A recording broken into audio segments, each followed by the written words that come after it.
is worth highlighting is here you have a guy from a Division III school that not very many people have heard of outside of that city limits or state limits, but has been able to transition better than a lot of these Division I athletes that we glamorize on TV as far as life after basketball. I think that needs to be highlighted in a way that people understand that there's a lot of value there, more so than just I went to this fill in the blank big time school that they're always talking about. There's people that go to those schools and then afterwards, they lose a sense of identity, or they don't know what that next step is going to be like, and they're not able to make that transition like you made it. So I think that's amazing.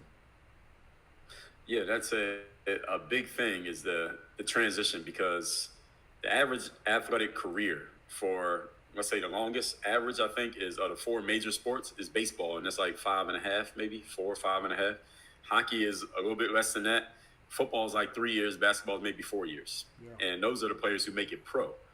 Most high school athletes don't play college, and most college athletes don't play pro. Mm-hmm. So most athletes who play a sport are finished before they turn 21. Yeah. Their career is over. They're done, at least competitively, going somewhere, like ascending. Their career is over before they turn 21.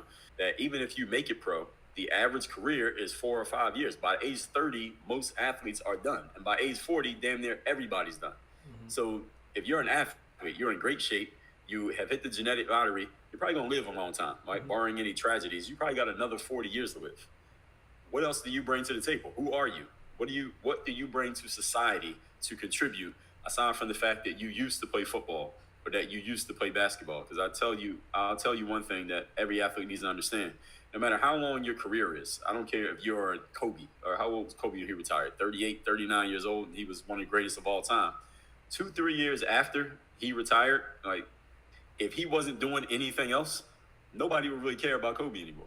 Like, they'd be like, oh, yeah, he used to play. Right? Nobody cares about a former athlete. Mm-hmm. They want to know, what are you doing now? The fact that you used to play is cool. It's a nice credibility point on your resume. But what are you bringing to the table today? Because that old thing becomes real old real quick. Yeah. So I always had it in my mind, like, if my career doesn't happen at all right, what am I going to do? And then even as I got into my career, every time I was a free agent waiting for that call from my agent for that next contract, I'm like, all right, what if that call doesn't come? All right, what if I don't get a next contract? Then what am I going to do? Yeah. So I always had it in my mind. I had that urgency in my mind even when I was still playing.